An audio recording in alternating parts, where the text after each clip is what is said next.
everyone. Today we're going to go through slides 14 through 19. So that has to deal with writing net ionic equations or molecular equations, and then that total or complete ionic equation. There are some new rules that I want to go over with you when we write the overall or net ionic equations. And we're going to do lots of examples with these as well. So today we're just focusing again on slides 14 through 19. I think I may actually continue to focus on this tomorrow just because I think the more practice that we have with this, the better off we'll be. And then on Friday, you're going to have a lab over acids and bases. And then I'm also going to post a video about acids and bases either Thursday night or Friday for homework for you. I know that it's homecoming, but probably going to be maybe a small video if you don't have it for homework on Thursday night, okay? Which I'll try to do that instead of having it over the weekend. So let's go ahead and get started.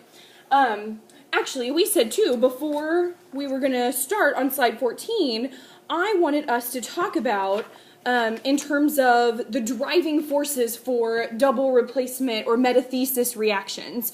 So you received that packet, I think you received it today, or I'm sorry, yesterday. Look like this. Yes, chat said chapter 9 at the top and then double replacement or metathesis reactions. So if you get that out, we can just go over this together really quickly. And specifically what I want us to look at is this paragraph here and then the 3 bullet points down below it. So reactions have some type of driving force. There has to be some type of driving force in a reaction, or otherwise that reaction isn't going to take place. So the driving force in a metathesis reaction is the removal of at least one pair of ions from solution. So that means that I'm trying to, my goal in a double replacement reaction is to take a pair of ions and either move it somewhere else or to try to get rid of it completely. The removal of ions in a metathesis reaction can take one of 3 ways. First one that it says is the formation of a precipitate. And we already know that a precipitate is just a solid, so we're making or creating or producing, I should say, some type of insoluble substance or insoluble solid. And that's formed when we react to aqueous solutions. So I have two aqueous substances that I want to react, and in that metathesis reaction we have an attraction between ions that's stronger, and that's what's breaking those bonds apart.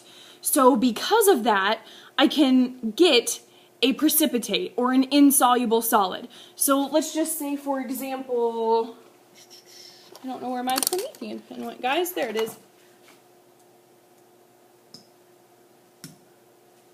Let's just say, for example, that we have this reaction up here on the board. So I have cadmium 2 nitrate is reacting with sodium sulfide. So what's happening is I've produced cadmium 2 sulfide here, which is a solid, and then I've produced sodium nitrate, which is still soluble. That's an aqueous, so it's part of that aqueous solution still. So because I've created this solid here, that's really the reaction that's occurring. I have this being produced because of these 2 aqueous substances reacting together. So cadmium has a bigger attraction with sulfur than that sodium does with sulfur. So cadmium can come over here and grab those sulfide ions, and then it can come out as a solid in that beaker, if I'm looking at that as a macroscopic level or in the test tube. And then what's left over then would be my sodium and then my nitrate to pair up. So because I have this large attraction here between these 2, those ions can come together to form that solid. So that's the driving force that's getting that together, the formation of a precipitate. So if I can form a precipitate, or if I see a precipitate that's formed in a reaction, that is a huge hint that that's probably the driving force in that specific reaction. Another driving force would be the formation of a gas. We're going to talk about this in this particular PowerPoint, but we haven't quite got to the slides yet. So it says here, gases may form directly in a double replacement reaction or from a decomposition of one of the products. So if I see some type of formation of gas in the lab, that's a good indication that that was a driving force to help make this reaction go to completion. Third driving force would be the formation of primarily molecular species. Now this says the formation of primarily unionized molecules in solution removes ions from the solution and the reaction works or is said to go to completion. Unionized or partially ionized molecules give solutions that are known as non-electrolytes or weak electrolytes. So the best known non-electrolyte is water, which is formed in lots and lots and lots of, well, pretty much all acid-base reactions, which we'll also get to for our next set of slides. And then if we produce acetic acid, that's another one. I'm sorry, acetic acid is also another acid that will produce some type of molecular species, and we'll actually see that in an example that we'll do today. The last two, number 2 and number 3, we'll get to or talk more about as we continue on through this PowerPoint. Number 1 we've seen with the formation of a precipitate when we look at double replacement reactions. So let's hold off on number 2 and 3, but as long as you know that there are 3 driving forces that will force or make a reaction go to completion, and that those are formation of a precipitate, formation of gas, or the formation of a primary molecular species. So know those 3. We can understand the first one right now and hold off on the next 2, and I promise we'll make sure that we have a nice clear understanding of all 3 of them before the end of this chapter. Okay, so let's go on to our net ionic equations. So net ionic equations indicate that we are still with aqueous solutions, because remember this chapter is about reactions in aqueous solutions. So for solution chemistry, it is helpful for us to pay attention to exactly what species are present in a reaction. So is it a solid? Is the substance a gas? Is the substance a liquid? Is the substance aqueous? If we can understand the reactivity, we need to be aware of what is changing during the course of a reaction.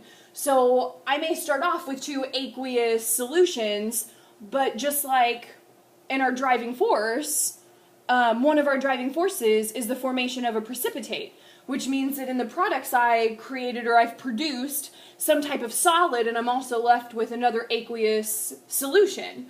So I need to understand what's reacting and how it's reacting, so then that way I know what's changing in the reaction.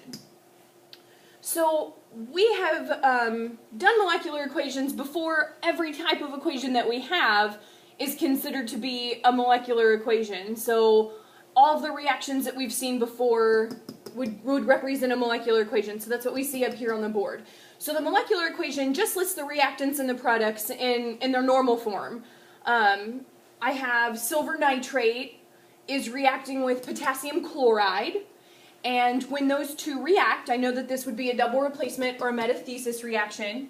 When these 2 react, remember they're going to switch or transpose partners. So silver is going to go with chlorine, so I have silver chloride, and then I'm going to have potassium nitrate, so I see that here. Now, if I used my solubility chart or my solubility rules, silver chloride would be insoluble, so I know that would have to have my S there, so that tells me I'm forming a solid. And then potassium nitrate, all nitrates are soluble, so that means that I'm going to have aqueous after that KNO3. So if I give you an equation, or if I give you a reaction, and it's written like this, that is the molecular equation. So you should already be given that to start off with. So let's say you're given the molecular equation, but I ask you to write the complete ionic equation. So in the complete ionic equation, we want to dissociate everything into their ions. But how do we dissociate things into ions? And more specifically, what do we dissociate into ions? So we had some rules where if it was a liquid, if it was a solid, or if it was a gas, I will not ever dissociate those things into ions. So let's go ahead, actually, I'm going to leave this up here, but let's just make some additional notes, okay? So, all solids, liquids, and gases will not dissociate. So I will never break apart anything that has a solid symbol after it, a liquid symbol after it, or a gas symbol after it. Now, that only leaves me really then with one option, which would be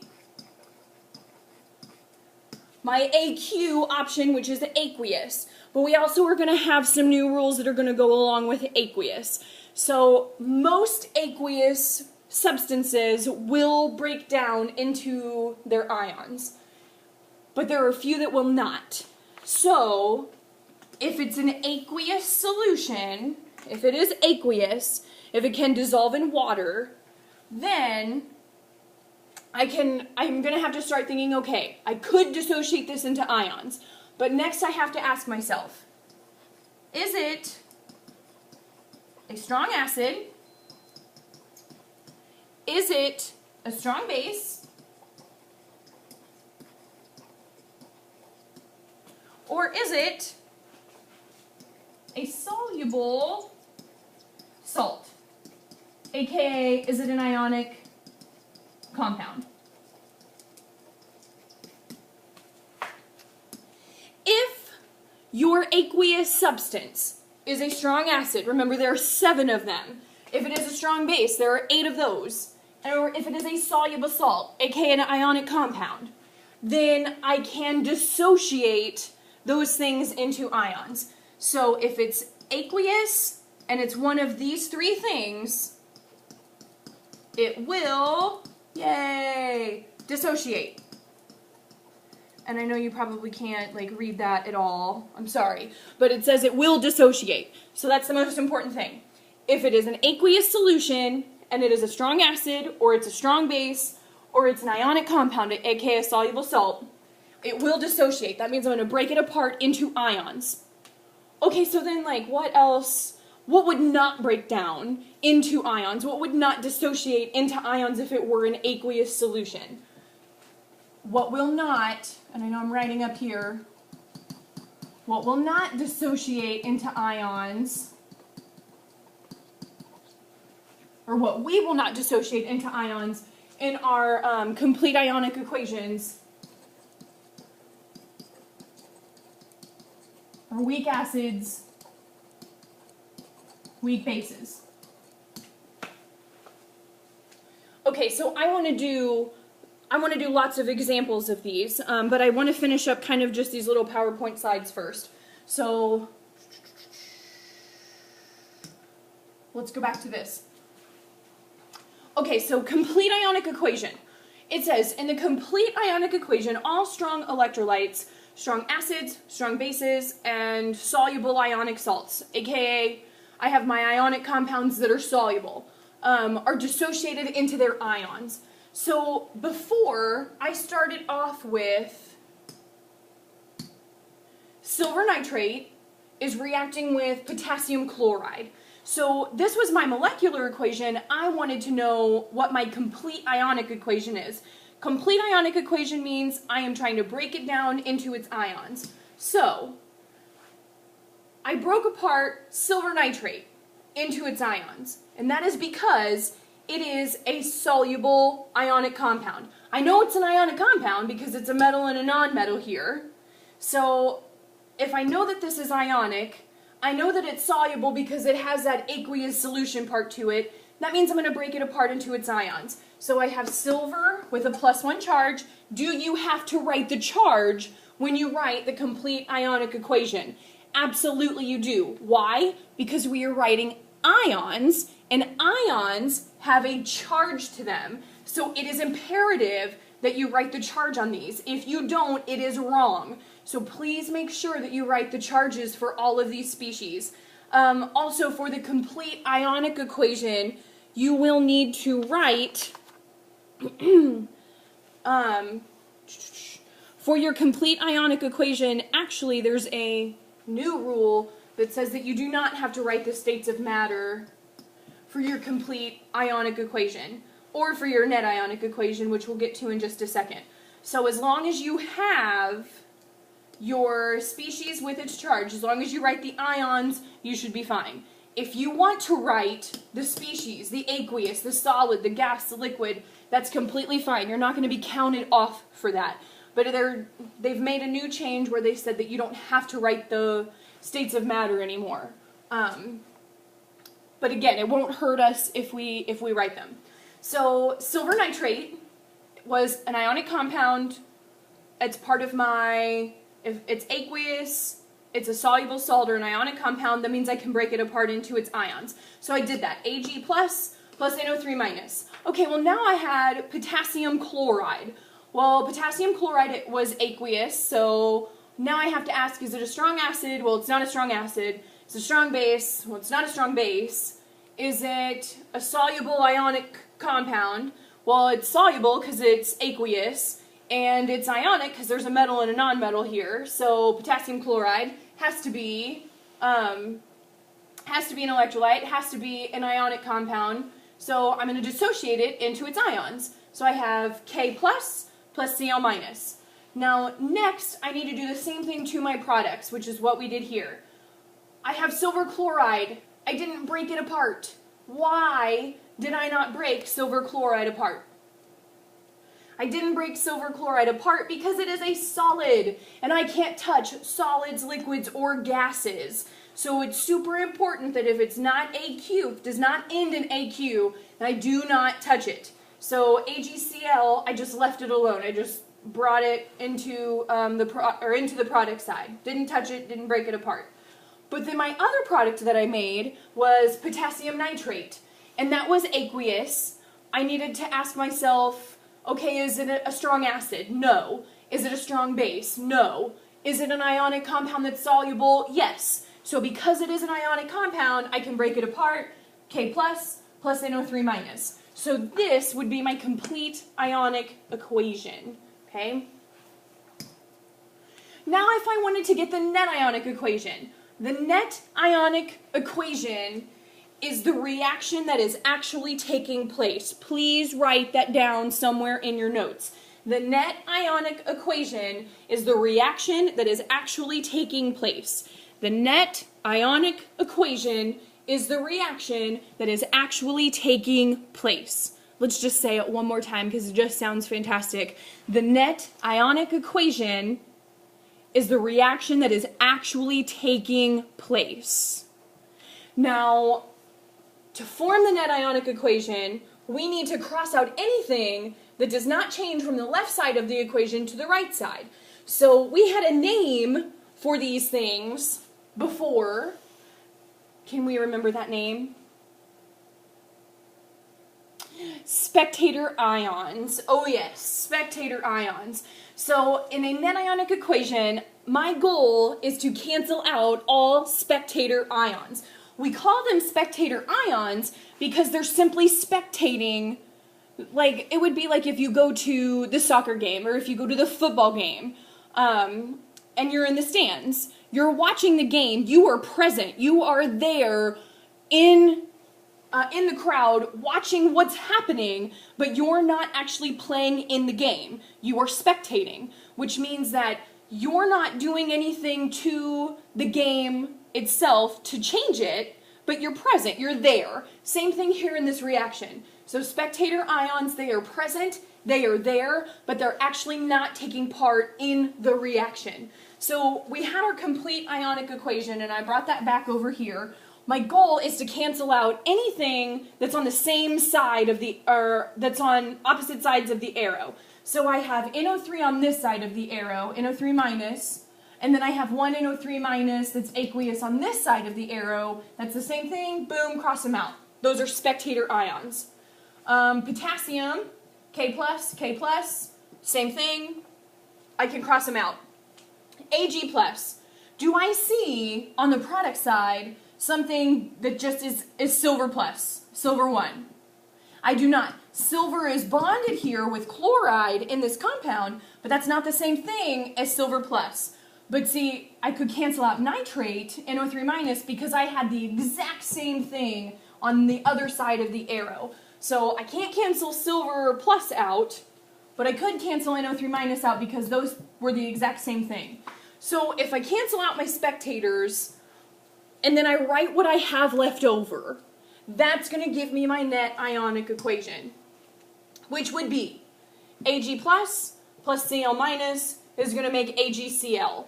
So remember when we, at the beginning of the video, started to talk about what driving forces were for reactions. So the driving force in this reaction is that silver is highly attracted to this chloride ion to produce a solid, to produce a precipitate, which is silver chloride. This is that driving force. It is this precipitation reaction that is the driving force in that big overall metathesis reaction that we started off with. Okay? Okay, so this is your net ionic equation. The equation that shows only the ions and molecules directly involved in the reaction. So again, the net ionic equation is the reaction that is actually happening. So it is showing us the reaction that is really taking place, and it doesn't include any of the other players that really are just watching, that they're not actually participating in the reaction. Okay, so just some steps that I wanted to sum up for you in terms of writing net ionic equations. So we first are going to start off with a molecular equation. That's what I gave you at first. So I gave you, I don't even remember what I gave you. I gave you silver nitrate reacts with potassium chloride to produce silver chloride and potassium nitrate. So I gave you that reaction. Make sure that it is balanced. If it is not balanced, then we're going to have a big problem whenever we try to cross out any spectators later on. So we're always going to start off with a balanced molecular equation. The next thing we want to do is write the complete ionic equation. So first we have balanced molecular equation, and that's something you'll be given. You'll be given this number 1. So I'm given this. I need to write my complete ionic equation. So next to number 2, or in your notes, can you write for me complete ionic equation here for step number 2, which is the same thing as when we say we have to dissociate everything into their ions. Specifically, we're dissociating strong electrolytes. But what are those strong electrolytes again? Strong acids, strong bases, or any type of ionic compound. So dissociate all strong electrolytes. Number 3. My next step is that I want to write, or I want to get to the net ionic equation. But before I can get the net ionic equation, I need to cross out anything that is a spectator. So if I see something on the reactant side that is exactly the same on the product side, I need to cross that out because that's a spectator. So I need to cross out spectators. Once I do that, I want to write what's left over, and that's going to be my net ionic equation, which will give me the actual reaction that is actually happening for that chemical reaction. So this is just a summary of what we're going to do when we write those net ionic equations. Okay, so let's do a little bit of practice with these. Okay, so I gave you HCl, hydrochloric acid, is reacting with iron 2 sulfide to produce hydrogen sulfide and iron 2 chloride. So my goal, here is my molecular equation. I already balanced it for you, so we are already set there. The only thing, or the next thing that I need to do is to dissociate ions, which means that I need to write the complete ionic equation. So here is my molecular equation. Now let's write the complete ionic equation.